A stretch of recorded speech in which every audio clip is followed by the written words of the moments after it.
I wake again. I wake again. I pray the Lord that now I lay me down to sleep. I pray the Lord that I wake again. I wake again. I pray the Lord that I wake.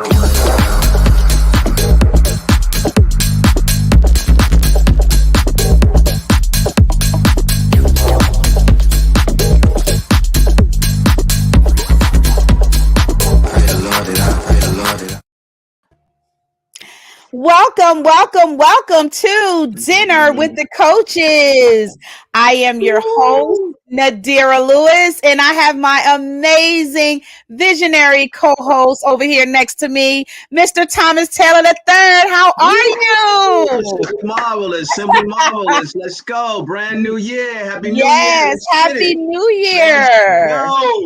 Yes, this is our first live recording in the 2023 year. So I'm excited. I look forward to all the wonderful things that we're going to do here with Dinner with the Coaches. If you are watching us via YouTube, make sure you hit the subscribe button, hit the notification button so that you can be notified every time we upload a new video. If you are watching us via Facebook, Twitter, Instagram, or TikTok, make sure you click like and share if you are loving and enjoying the coaching that you are seeing here on Dinner with the Coaches.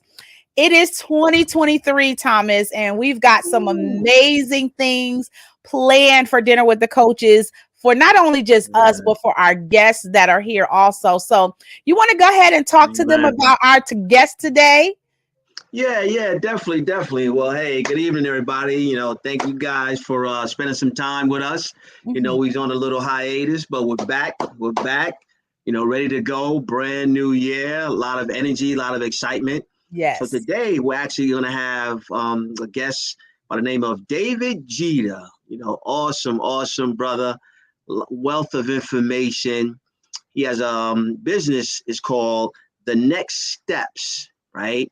Where he does consulting as well as executive coaching.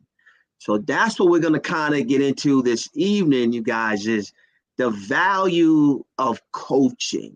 At the top of the year, we're going to dig right in and really, hone in on the value of having a coach. Definitely. So if you are watching us, make sure you engage with us. Put in the comments. Let us know where you're watching from. And we would love to hear your comments. If you have any questions for any of the panel on Dinner with the Coaches, make sure you put it in the comments and we'll be sure to get to your questions. We're going to go ahead and play this quick video. And then the next person alongside of us, you will see is that of our special guest, David Jeter. We'll be back after this. I want you to remember that God's created everything you see. He breathed it into existence. Remember when his people were caught up in slavery? He rescued them. What he did was he parted the sea and he made a way for them, and then he delivered their enemies to them, and he unlocks wombs, and he provides water from a rock, and he provides manna from heaven, and he brought down the walls of Jericho. He froze the sun, allowing victory. He's toppled giants with tiny stones. He's brought fire from heaven. He's shut the mouths of lions. He preserved life in the belly of a well. He's fed thousands with a few loaves. He gives the weak strength. He heals the sick. He's made the blind see, the deaf hear, the mute speak, the lame walk, and he's overcome evil, and he's made a way through death for you and me by the death and the resurrection of his son, Jesus Christ, that we will live with him forever. We will dwell in the house of the Lord forever and ever and ever and ever. What are we afraid of? His resume is flawless. He controls everything. And he loves you.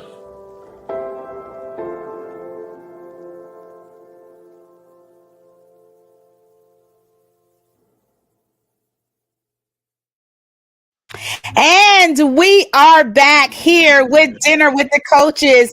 And we are glad that you are joining us in the 2020 year, and 2023 year here at Dinner with the Coaches. Thomas, did you want to go ahead and introduce our guest today? Yes, of course, of course. Like I stated earlier, we have the wonderful pleasure of speaking with a good friend of mine, Mr. David Jeter, right? He's the president and CEO of The Next Steps, right?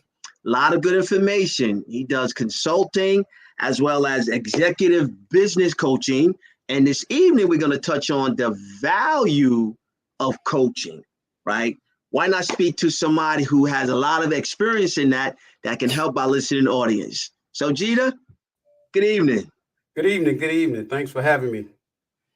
Before we dig in, I think, Brother Thomas, I think it might be safe to say that we should spend a few seconds just to talk about what is executive coaching, because right now it's such a loosely used term, and we have so many people that are offering or have labeled themselves as a coach, and a lot of which may not actually be qualified to be doing what they say they are doing. And that sometimes puts a dark shadow over the process of coaching.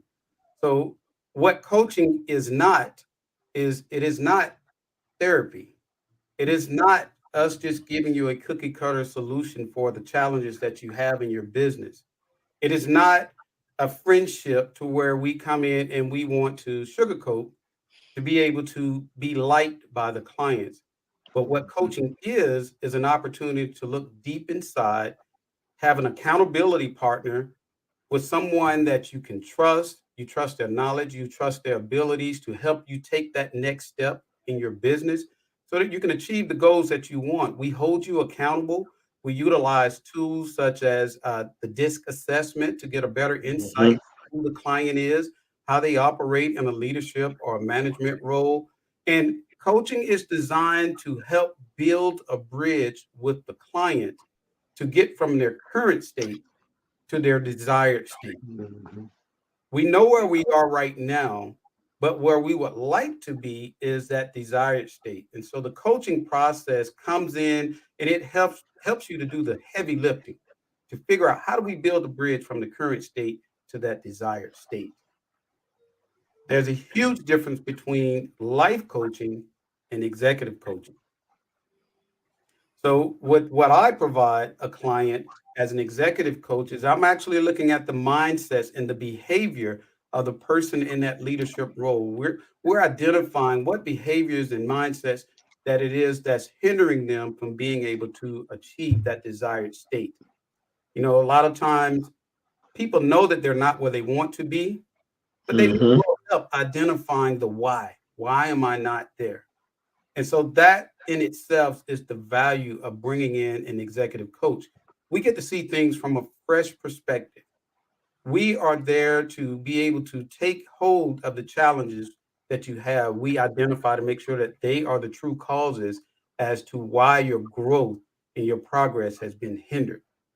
And then we agree upon what is that course of action to build that bridge to get from current state to desired state. Yep.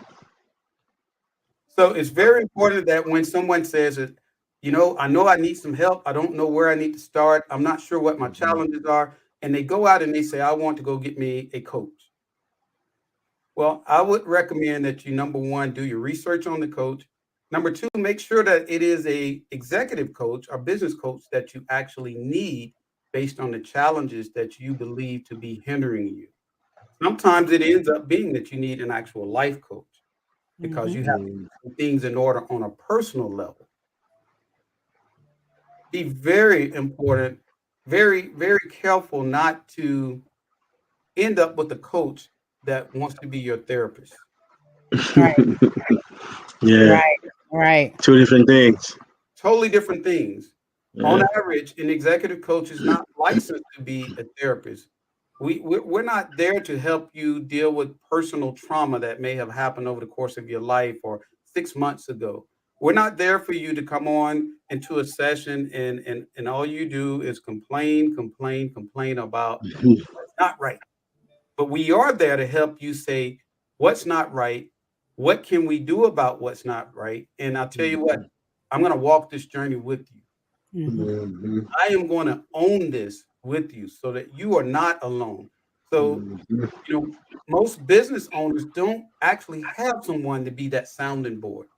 Most business owners do not have someone that will hold them accountable for the Yeah. actions, the things that they say, the goals that they put in place to help them ensure that they are on the right path to achieving those goals. So it's important going into executive coaching is that one, make sure that you're ready for that journey. So, what do I mean when I say make sure you're ready? Sometimes we need to hear things that we do not want to hear, but we need to hear. Sometimes we need someone to hold our hands and hold us accountable to say, hey, listen, last month you said we were going to work on situation X, but we have not even touched it. We haven't given it any energy. So the accountability piece is that executive coach that's saying, okay, let's stop for a moment. Let's pause. Let's pump the brakes. Let's look at what's really going on. What is it that we need to do to begin resolving whatever that challenge is? And we hold you accountable. A true coach will always hold you accountable to what you said you wanted to achieve. So that's why it's important that if you take on an executive coach, that you work with them closely to agree on what the objectives are, what are the goals. A coach should never take the reins and tell you what it is we are going to go after and what we're going to achieve. They work with you. It's your business. It's your dreams. It's your desires. It's your goals. So our job is to accompany you in helping you to achieve those things. Does that make sense?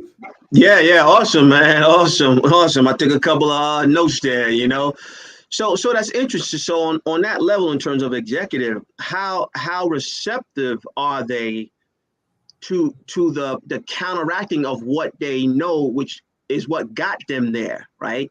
So here you come in with a different philosophy, a different mindset, right? Like, are they immediately receptive, or does it take a while? It depends on the individual. So when you utilize the tools such as the DISC assessment, it gives you that quick insight. It allows you to be able to hit the ground running in that very first session because you have an idea of how this person thinks from a leadership perspective. What is their management style? What is their personality style? So there are some very common traits across all personalities that we all possess. And we can identify, okay, this person is going to be a little bit more challenged to chip away at that wall that may initially exist. I have to earn their trust. And I earn their trust in a number of ways. One in particular is to show that I am qualified to be there to engage them at that level. Two is that I have to be a great listener. I have to really listen to what they are saying. But in addition to listening to what they are saying, I'm also listening to what they are not saying. Yeah. I'm observing body language. I'm listening to the tone in which they say something because that gives me additional insight to, hey, what's really going on? And that allows the conversational piece to be very dynamic. And I respond in a dynamic fashion based on what I'm receiving. There's no cookie cutter. I don't use a standardized template for all of my clients. That's not an ideal coach in my perspective because I need the solution to fit your situation. So my experience has been thus far, there's always those every now and then that comes about and they're very skeptical about the coaching process because they feel that they know what they're doing and they have to understand there's two different things that happen. If an individual says, I'm going out to get me an executive coach, that's one thing. But if their superiors say, I'd like to invest in you and hire an executive coach to work with you one-on-one, depending on how that's delivered to that individual determines the mindset, how they may come into it. Because by default, some may say, well, I must not be doing a good job. Why do I need a coach? Why would you go and do that? What's wrong? What am I not doing correctly? When in reality, a good leader will recognize that we need to invest in some of the members of our team. So it's really a positive that they recognize that and really want to help you become more successful. So you will have those that are skeptical in the beginning, and then my job is to gain their trust. Coaching doesn't work without trust. Yeah. If the individual doesn't trust your knowledge, if they don't trust you as a person, if they don't feel that the sessions are confidential, then you're going to have more than likely an unachieved desired result. Yeah, and Adair always talk about, in a coaching spectrum, know, like, and trust, right? Anytime you deal with marketing and things of that nature, like, you really got to hit those 3 points. And Adair always hammers that, understanding that aspect of when you're coaching, right? And it's a good point that you brought up, for those that are listening, like the difference between a coach versus a therapist, right? Why? Because when you really understand coaching is a future focused, goal orientated, process, right? Absolutely. That's what we're focusing on. We're focusing on the future. And it's interesting because, a lot of individuals look at coaching almost as you sitting on a couch or something. And, most people don't do couches. They just don't, right? Some people need to, but most people don't do couches, right? So I'll tell them, hey, if you don't do a couch, you need to do a coach. But in their mind, they say, why would I hire a coach to tell me something I already know? Well, the challenge is you don't have somebody to hold you accountable for what you think you know. Because if you really knew what you think you know, you'd have did it already. See, there's 2 versions of everyone, at least 2 versions. And what I mean by that, there's the version that we see when we look in the mirror. And if we had to define or describe ourselves, it's the version that we see. That's coming from internally. But the real question is, what is the version that people on the exterior are seeing and receiving from you? And that in itself, if we as a leader are not aware of what people are receiving from us, then we tend not to be as successful because we are operating under the pretense that we are showing up on the scene in a certain manner. But those that we are leading are saying, no, that's not what I'm getting. I'm getting something totally different. As a coach, some people may think it's an easy job, but it's not always easy to be able to be honest and transparent with your client and say, hey, Mr. Johnson, here's what I'm seeing consistently with you that is hindering your progress. So some coaches will go alone inside with the client. Our job is to challenge the client to think differently, to step outside of themselves and say, if I receive that statement from my superior, how would I process it? What would I take from it? What would I think? Do I believe that they are approachable? Do I believe that they operate from a stance of is their way or the highway? So our job can be quite challenging depending on who it is that we're dealing with. So we have to, as a coach, make sure that the person is ready for the process. You stated a moment ago, coaching is a process. It is not a microwave solution. I have clients, they typically commit to 6 months in the beginning because you're going to spend the first month or so really digging in and agreeing on what are the true challenges that you face. Because a lot of times an inexperienced coach will begin to attack the symptoms and not the actual problem. And that's how, if you have a coach that is effective at what they do, that's how you gain the ability to measure their performance. Because an employee is late to work. That's what we see and experience consistently. And so we naturally will say that's the problem. They're always late to work. But we need to peel back the layers of the onion and say, why? And that's when we'll find out what the problem is. The problem is not that they're always late to work. The problem may be a transportation issue.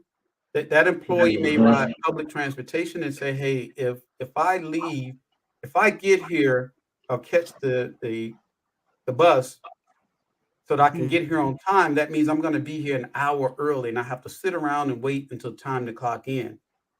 So the problem is really the transportation schedule that is out of that employee's control. An easy solution would say, well, Mr. Johnson, instead of us scheduling you at 3:30, and you seem to be 10 to 15 minutes late every day. Why don't we schedule you to come in at 4 o'clock? So then we are addressing the actual problem. Okay. A coach will not or should not take on someone if they recognize and identifies that they really need therapy or counseling. That's not what we're here to do. So a lot of coaches will take your money. They may recognize that because it's all about the money. But if you love what you do and you love the people and you love seeing them progress and you want to be a part of helping them be able to take that next step, you do the right thing. Wow, yeah, it makes a difference. It's a huge difference that most people go in because they've never had an executive coach or a leadership coach, and they think of it being as somebody that's going to be my friend along this journey, rather than someone that's going to push me out of my comfort zone, rather than someone that's going to ask me those difficult questions that I may have shied away from, rather than that somebody saying, well, hey, if this is a challenge, why don't we look at your entire team here so that we can see where we need to go next? What's the first step? What's the next step? That's powerful. I think you said some really key things that I really want to emphasize, and that is being able to understand. I think it's important too for the coaches that you do seek out, that the coaches that are coaching are clear about their expertise in what transformations they're able to bring based on their experience or based on their coaching. Being able to have a clear understanding of the transformation that you can bring will help build the know, like, and trust. And I think that's where the disassessment is important, because the disassessment does a lot of the work, where they're not feeling like they're being antagonized. This is us using a tool to kind of help identify key factors that are in their life that may be hindering them from getting the results that they want. And I also like when you was talking about how they have to be able to be ready to deal with the issues that they're having problems with. I think that's the biggest thing and I think that's why Thomas and I, when we're coaching, there's questions that we ask. Some may call it intake questions, where we go through and find out if you're willing to commit to the process, because sometimes it's going to be messy. It's going to be direct. It's going to feel like you're being attacked. But if you're true to the process, then that means you're going to hang in there. And once we know that you're committed to the process, it's going to make us do our job a little bit easier, And so, yeah, I think that's one of the, and then you said something about being able to deal with the life issues, being an executive coach. Sometimes people are, especially trying to do business coaching, and there's some mindset shifts that need to take place. There's some things in their personal life that may be hindering their business, and that is one of the areas that I know all too well. If you don't have your mindset together, it doesn't matter what kind of business you run, it doesn't matter what endeavor that you're trying to go towards.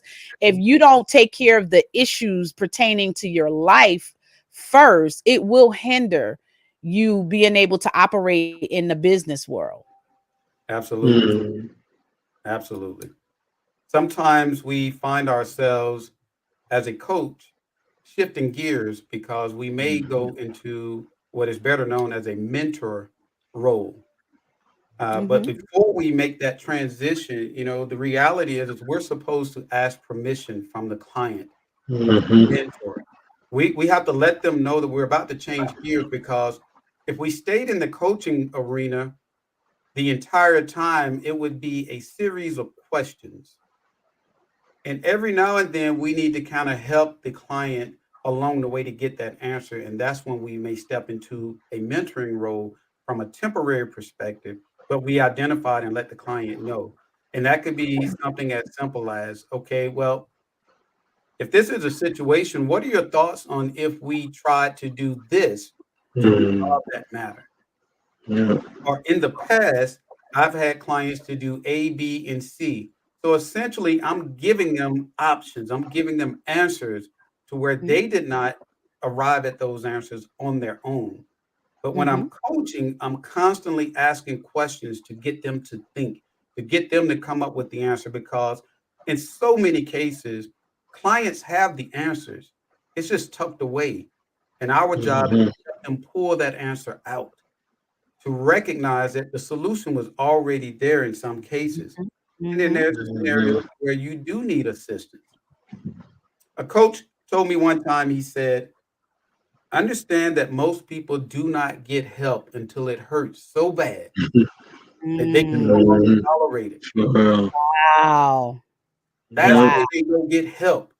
You know, men in particular, there's a thing they say about men, you know, we won't go to the doctor until we can, if our foot is hurting, we won't go to the doctor until we can't put any weight on it. We've been walking around with this foot that's been hurting for the last 3 or 4 months. The time that we can't even stand on that foot, then we go to the doctor. Yeah. So as a business owner, your job is to always think about what's next. What are my needs? What is it going to take for me as a leader to grow this organization? So we should always be thinking about the what's next. We should be acting more proactively rather than reactive. Because what happens when it gets to a point to where the pain is unbearable, you want a microwave solution. And that is not what coaching is. Clients start out with a 6-month commitment. They start to see the results.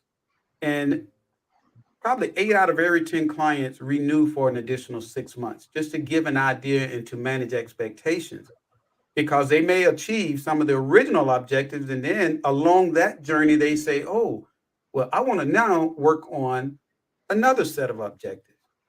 So it's so important that we manage expectations when we go into these coaching relationships with clients, to say, this is a process that happens over the element of time. 30 days, and we've only met a couple of times in 30 days, you're more than likely not going to have that solution that you are looking for, because we haven't gone through the entire process.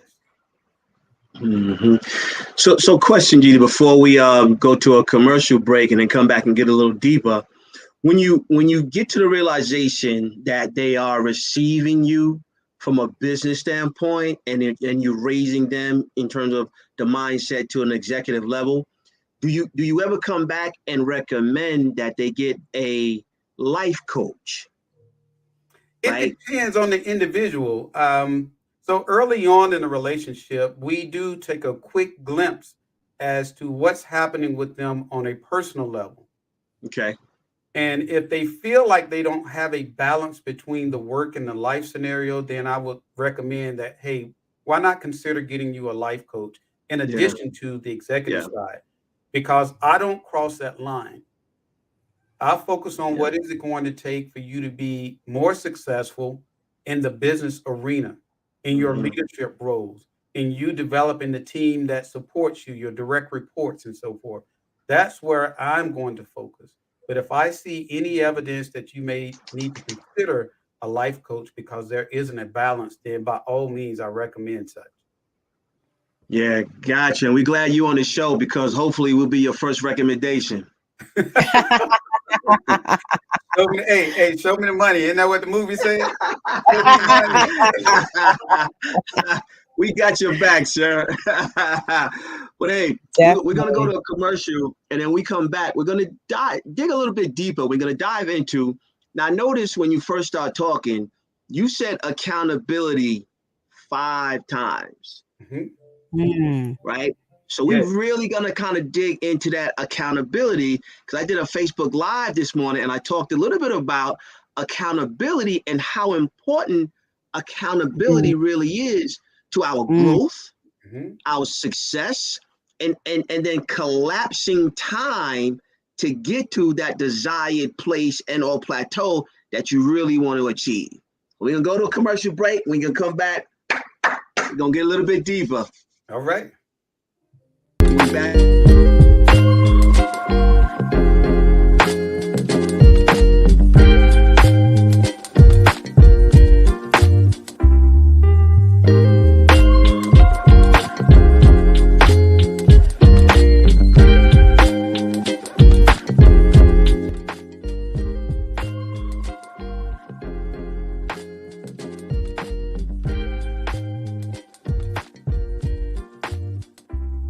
think I did a broadcast a couple of months ago, and I was saying how if you don't operate in your season, you're useless. So, and I gave the example of the fig tree, right? And I said that how Jesus cursed the fig tree because it was time. IBG Careers is looking for customer service representatives needed to service their customers from home. If you're interested, please apply at www.ibgcareers.com.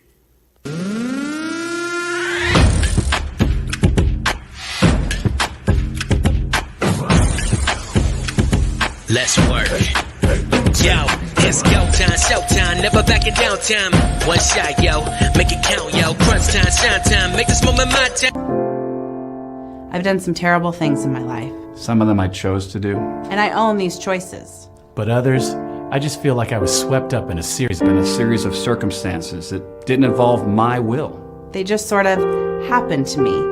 I've become the culmination of those choices and circumstances. So I guess I just need to say it. I really need some help. Hi, I'm Nadira Lewis, author, life, and business coach, and founder of the Becoming a Woman of Proverbs Wisdom Academy. I help women take their life experiences and turn them into life lessons. I also believe that just like hurt people, transform people can transform people too. Make sure you book a call with me at www.womanofproverbscoaching.com, and I'll see you on the other side of victory.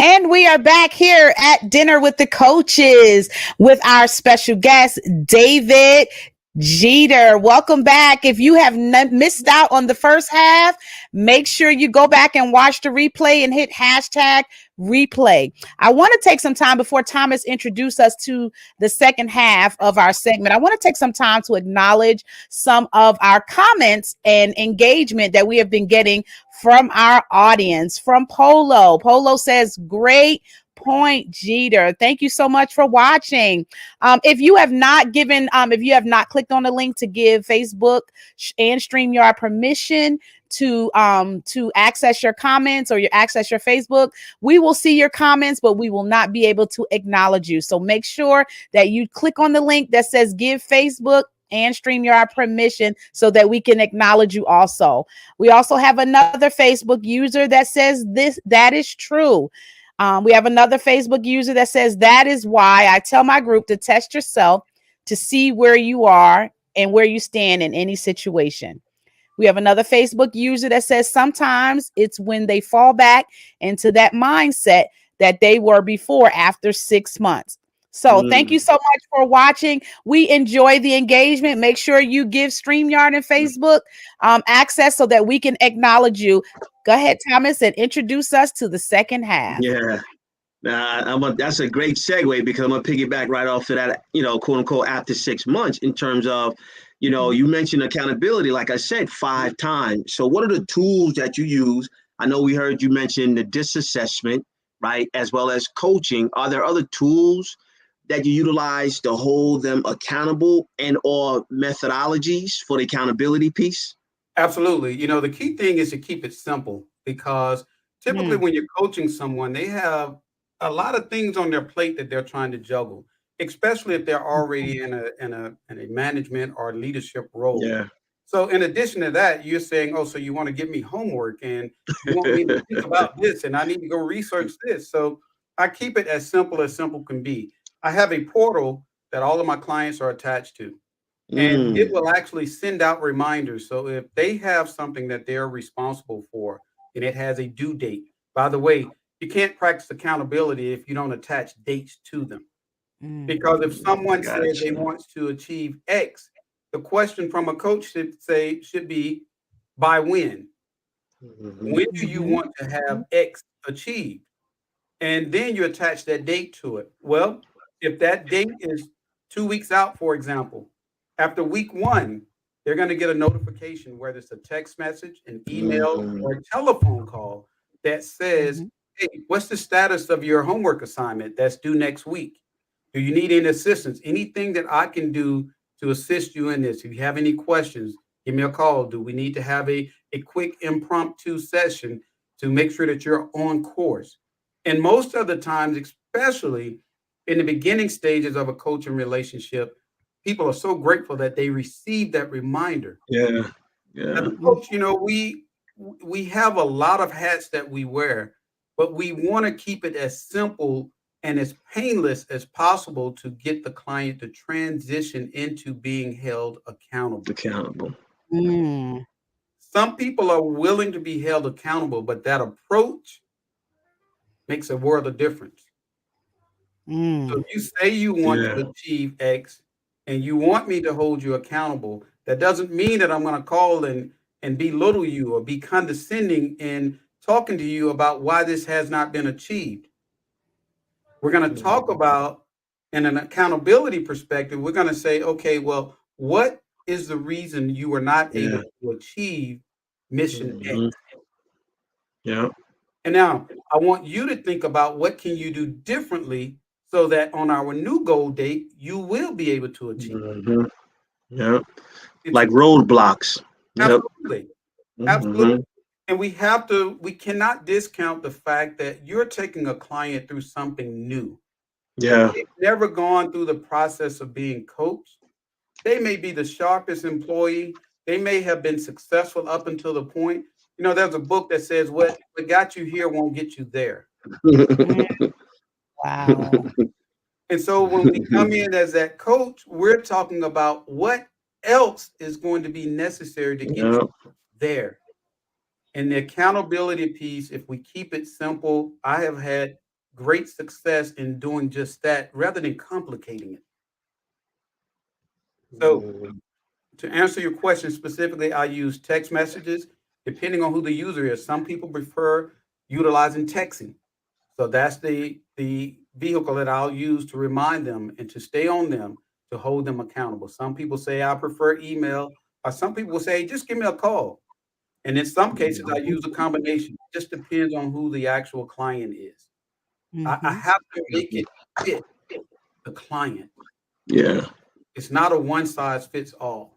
Okay. Yeah, that's good, especially that portal scenario, man. That's real clever because, of course, life is gonna happen, roadblocks are gonna happen, like things are gonna come up. I mean, that's just natural. Like nobody is exclusive, for life, right? You don't get a pass from life because you decide to, make a goal or you want to do something different. Life doesn't say, okay, well, I'm just gonna be over here until you get ready for me. Nah, life will show up regardless of the situation. Right. Absolutely. So that's good to share with our listening audience, things that you utilize to keep individuals on track, to do what they said that they wanted to do, to accomplish what they said they want to accomplish. Not what Gina said. No, this is what you said you wanted to accomplish.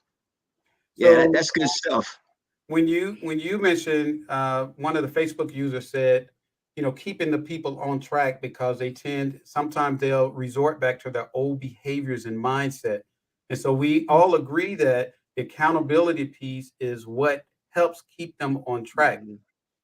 We as leaders and as executives and managers, we should never stop working towards self-improvement. How do we become more effective? Because if we're growing and coming up through an organization, if we are an entrepreneur and we want our business to grow, guess what? You recognize how much you do not know when you learn something new. That's when you recognize how much I don't know. Yeah. Because somebody introduces you to something else. So they say, hey, consider the following. And how do I hold you accountable? How do I go about holding you accountable? Most subordinates are afraid to hold their superiors accountable. So we don't just look at that individual leader, we look at their team. We get feedback from their team because they're going to be the ones that can give us insight that leader may not give us. Yeah. Yeah, 100%. Yeah. That's at 360 evaluation. Absolutely. Yep. Absolutely. You can't exclusively develop a leader without understanding what their followers are receiving from that leader. Mm-hmm. Now, Wow. in any event that a client renews with you another 6 months, do you ever after that, let's say after the second 6 months, do you ever put them on like a retainer, just like a spot check, refresher, Absolutely. to kind of see how they doing, see how they going, and make sure that they're maintaining? Absolutely. So there's two different routes that I take with clients, depending on the individual client and what their preference is. So typically, Okay, some clients, we do what we call a quarterly checkup. gotcha. And that's a flat rate, and we may spend up to 2 hours in that sessions. And during that session, they can bring anything to that session that they want. If they find some of their behaviors are starting, some of their old behaviors or mindsets are Hmm. starting to resurface, they Yes, can sir. share with me what the challenge is and say, I've been trying to do what I did before, Hmm. but I'm not getting the same end result. Gotcha. And then any client that has completed what their initial agreement was, they are always welcome to schedule time and we can do an hourly rate with them. Mm. But I Mm. always make sure that I have that availability for any clients that have gone through any programs that I may offer Yeah. or have committed to long-term coaching. Yeah. Mm. Yeah. I'm hoping everybody's paying attention to that because that's key, right? Why? Because we're all creatures of habit, right? Mhm. Okay. Right. And when we put our mind to accomplish a goal, right? Typically, I've never met a man or a woman who never rose to a challenge, right? Like when Mm. when you lay out a challenge, people usually rise to that challenge. But then there's a portion sometimes where that creature of habit behavior will start to Mhm. kick in if there's nobody Mm. making sure that they stay on the Mm. same path, because those same things that they kind of moved away from, well, how far did they put it back, right? Well, Mm. is it far enough where they can't reach it, or is it right there and they just kind of lean into it, and then next thing you know, they're kind of right back with those same particular behaviors. Mhm. So that was key. Nadira? I also think too, an important thing to note too is that helping them become accountable using the tools and strategies, technology plays a really important role because now it makes it a lot easier for them when you use different technologies like the texting. There's so many different apps, community apps, to make it easier for them to interact and be more accountable, because it's not like before where everything, like, not everybody may want a phone call. Some coaching may not require you to be on the phone with them all the time. Some coaching may be, after you've gotten something structured, you may be able to do some things via text message or group texting. So I definitely would just say, technology plays a very important role, especially nowadays, where we can actually, assist them in, accommodating their, and becoming more accountable with their coaching directions that we give them or assessments that we give them. Mhm. I would say this, as an effective coach, we have to identify what works best for that client Yeah. Right, right, that right. we're I considering, that we're agree. interacting with, because sometimes we need a phone call. And the reason I say that is earlier I stated that we can listen to what's not being said. We can Mm-hmm. listen to the tone. You can ask someone, how's it going today? And that you can get different answers. You can get, oh, today has been a great day. Or you can get, yeah, everything's going all right. That is a sign right there for me to dig deeper. So what do you mean when you say all right? Because the way you said all right kind of gives me an idea that there may be a little bit more going on. And 9 times out of 10, they say, well, it's been kind of crazy today. Yeah. Showed up today, 2 of my employees called in. We're trying to figure it out. We've got a full schedule today, and I'm running like crazy. Now you just hit a home run. Mm-hmm. Now Yeah. you're showing the value of having that coach, because I'm listening to what wasn't said. I'm listening Mm-hmm. to your tone, at which point in time I can give you those encouraging words. I can ask you or get you to think about, it's not as bad as you think that it is. So Mm-hmm. what about maybe taking Yeah. a shift over here and do X, or try this right here? Take a moment, step back from the situation, take you 5 minutes and just breathe. Mm. Ask yourself, how can we avoid this in the future? Has this been an employee that has shown us a pattern of not being reliable and consistent? So I'm saying that to say we have to learn to be as effective as we can, and that includes a collection of technology, because those are the Yes. times that we're living in, and the old school, what I call just pick up the phone and talk to someone. You think about sometimes you have a conversation with someone by way of text. We may have 10 different exchanges, of which we probably could have taken care in a 30-second or 1-minute call. Cool. Yeah. Yeah, definitely. Yeah. Now you said something that I keyed in on there though. So what's your ratio to on-site versus virtual, right? Because it sounds like that on-site presence, you can see an individual's body language, right? You can listen to their tone, right? You can see their demeanor. Sometimes you can't, see all that maybe over Zoom, or definitely can't see it over a phone call. So like, what's your ratio to on-site versus virtual? So typically my clients we may meet 4 times a month, and we split that down the middle, 2 in person and 2 by way of Zoom. And when we're doing Zoom, it gives me that opportunity to still see. Number one, I like to make sure that clients are not distracted, because if they are not looking into the camera, if I can see them constantly turning their head, maybe an employee is trying to talk to them, then we have to hit pause. I literally will ask them, hey, do we need to reschedule? Do you have something that's very pressing that needs your attention? Because if they're in a leadership role, things happen. Yeah. And I respect that. And again, the value of having a coach that recognizes that life doesn't stop happening just because you're in your session at that time. Life don't care about that. No, it doesn't ask your permission That's to facts. happen. Right. So my ratio is typically 50-50. 50-50. So I have been, because I love people and I love that being in their presence, feeling their energy. I had to learn to begin to incorporate the Zoom sessions as part of it. Yeah. So it makes it a lot more convenient for some clients, depending on if they have one of those very fast-paced work environments. Days. Yeah. Yeah. So I'm assuming all of your clients are mostly local clients then. You service mostly local clients since you're doing more face-to-face, or do you have clients that travel from different states? Right now, all of my clients are local in the Atlanta and surrounding areas. So that can be as far north as we would say Ackworth, Georgia, Kennesaw, Georgia, to as far south as Hampton and McDonough, Georgia. So at Griffin, Riverdale, as far east as Covington, and as far west as Douglasville. So the Atlanta and surrounding areas is where my target market is. However, this year I am definitely promoting that you do not have to be local if you are fine with doing sessions by way of Zoom.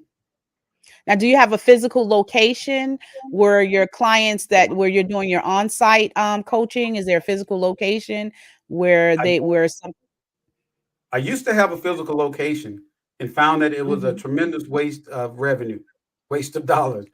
Here's why I say that. It is so much easier to meet the client in their environment because they don't lose the travel time. If they leave 15 minutes late, that means that guess what? They're going to show up at our session 15 minutes late, which is going to throw the remainder of my schedule for that day off, at least by 15 minutes. And I have to tell another client, well, we're going to be behind, which means I potentially impact their schedule. So after about 6 months, I recognize, it's best to meet the clients where they are. Now, sometimes that can be challenging depending on what type of distractions they may have in their environment. So we typically identify a safe place within their environment to where employees know that if they are in this room, that right now do not disturb. So we have to help them be able to do that. But long story short, after about 6 months of paying the lease, to have clients come to me. And in Atlanta, traffic can be so unpredictable. So even if they leave on time, they may still get there late because of traffic. So I stopped doing you come to me, I'll come to you. Yeah, that's good. That's good stuff because now you control the narrative now, Yes. you know? Yeah. Absolutely. It makes a difference. And it also gives them that personal touch, right? Like everybody always wants to feel special, unique, a little bit different. You know, you give that personal touch, which is awesome, you know? Yes. We have to Yes, make and I sure also, that we have to make sure that we design our solutions specific to the client, to Yeah. that right. client. You can have two clients with the same group of challenges, but because client A has a totally different approach, mindset, and personality than client B, it's not a cookie cutter solution. How Mhm. quickly do we dig in? What's the pace that we go at with client A versus client B? And an Hmm. experienced coach will recognize I can't do the same thing for every client in Hmm. the same manner. Yeah. Yeah. All right. And I want to also acknowledge Ramses B, who also responded and agree with the fact that cookie cutter mentorship does not help and that it is a great point. Thank you so much for responding, Ramses. Yeah. That makes a huge difference, Gita. You know, do you in Hmm. terms of pricing, like do you talk to them about that and add a extra, you know, a little bit more because you come to them once you It depends change on their that philosophy? location.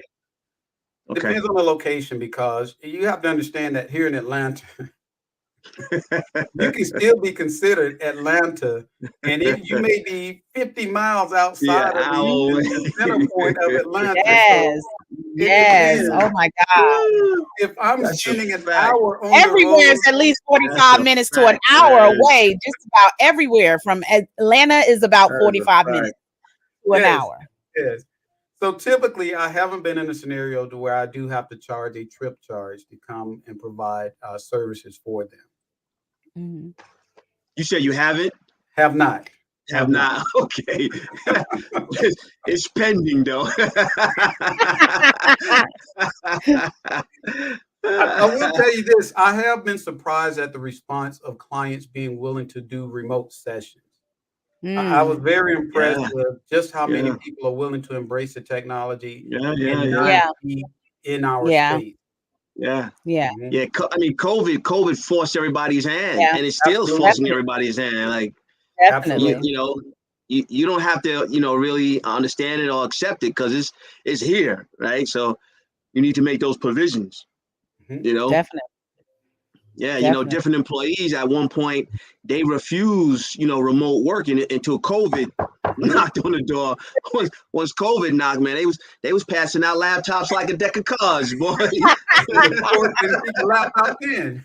Yeah, yeah, boy. He You said know, like don't a come back deck of here. cards. I don't care if you go to Starbucks, you know, the Starbucks coffee house, the library. You can't come back here. So that's all right though. That's cool. That's good. Well, that's good stuff. Well, it looks like that, you know, the executive side is really, really, you know, working. Are you planning on expanding your business this year? Well, this year I want to make sure that I'm focusing on the client base that really understands the value of coaching as well as Okay. consulting. So the quick differentiator between the two is the coaching is designed to focus on an individual and to help Okay. develop and to craft their skills to achieve their goals. The consulting is strictly focused on the business. What are the pain points in the business? What is Mm. going on in my business that I might not be aware of? And so I Mm-hmm. come in that capacity and say, well, let's look at processes and procedures. Let's look at Mm. the people on your team because you may have a team of highly qualified individuals, but they may not work well together. So let's talk about how do we get this team to be more effective? How do we increase continuity amongst the team? You know, you can have the goal is to get the right people on the bus in the right places on the bus and get the Mm-hmm. wrong people off the bus. A lot of times Okay. business owners and leaders will say, well, you know what? We may not, we may need to replace the bus. When in reality, sometimes we only need to replace the driver and the members Yeah. on the bus. Yeah. Ooh, that's good. We got to really think about what's happening. And so when you bring in a consultant Yeah. and a coach or a coach, they get to look at it with a fresh set of eyes and they get to look at it constructively. They have no emotional attachment to the scenario. So they can be very constructive and start to ask the difficult questions and bring to your light what they see. When I come in and I see that this person over here is not a team player, they have no desire to be a team player. Wow. When I see this person over here has great skills, but they're not in the right position on the team. Wow. It's no difference in a sports team. They spend tons of money analyzing. Do we have the right player in the right position on the team? Wow. And so when we come back full circle 360 and talk about the accountability piece, one of the biggest challenges I've identified with most leaders that I am coaching is that they want to be held accountable. But when it comes to the human element, I don't have the right person on my team. I may need to replace them. I need to move them around on the team. That's where the biggest fears come in. Yeah, I would imagine. So again, it all comes together with that accountability piece. And we have to identify, are we getting coaching or do we need consulting or do we need both? And what tends to happen, we may start out with one and then the ownership or the stakeholders recognize I really need both. So let me ask you something. Why don't you explain to our audience that may be familiar with the term consulting, but don't really know the difference between consulting and coaching? Help our audience explain the difference. Okay, so a consultant is someone that comes in and they look at what's happening specifically with your business. They begin to ask questions with all the members on your team, or at least a good sampling of your members. You've got 35 employees. We may talk to a good 5 or 10 employees in different areas of the business. Then we make recommendations. There are two types of consultants. One consultant may actually come in and all they will do is provide you insight based on the information that they have gathered. The second type of consultant will also assist in executing solutions to address the challenges within your business. So you want to make sure that you understand what the deliverables are from a consultant when you decide to bring one in. A consultant does not have to be a subject matter expert. Let me say that again. They do not have to be a subject matter expert, meaning if your business is in construction, the same fundamentals of running a successful business is the same regardless of your industry. Now, if you have a group of challenges that are specific to construction, then by all means, you want a subject matter expert in that part. But if you know that operationally things are not sound, that consultant does not have to be a subject matter expert. So now the second part of your question, specifically, what is coaching? We're targeting it and looking at the leadership. We're looking at the people. We're making sure the people have the skill sets that they need from a leadership perspective, from being effective. How well do they communicate? Where are they falling short in terms of being successful and effective? And we help them develop those skills. We're looking at them to say, what is your mindset and why are you not progressing and achieving the goals? So that's the coaching piece. Coaching is more on the person. Consulting is more on the business. All right. So you guys are there. Those that have had some questions about the difference, there you have it. Coaching is for personal and consulting is more geared towards business. And we have two different types of consulting that David has went over with us. We are also taking questions. If you have any questions for any of the coaches here on the panel, make sure you put it in the comments and we'll be glad to go over them with you. I also want to acknowledge Milton Knight for engaging with us. Thank you so much, Milton, for engaging with us. Thomas? Hey, we at the top of the hour already, you guys. And we were just getting started, boy. People versus the business, right? Like Didi was just starting to get warmed up, So hey, we wanna thank you for spending, an hour, 60 minutes of your time with us. It was valuable information. I took notes because I always take notes because I always taught that, the shortest pencil is longer than the longest memory. So write it down. So I follow that process and I write it down. That's good. Dropping nuggets over there. Yes, sir. Yes, sir. But hey, Gina, just let our listening audience know where they can follow you, how they can reach you if they have more questions, or if they want to follow you in terms of what you're doing, and or if they want to be a client. So it's up to the you. easiest way for you to get a hold of me is to go to tnsatl.com. There is a button to where you can actually sign up for a free half-hour consultation. Costs you absolutely nothing. You can find me on Facebook at The Next Steps LLC. I'm also on LinkedIn under The Next Steps. Also on LinkedIn as David Jeter TNS, which is short for The Next Steps.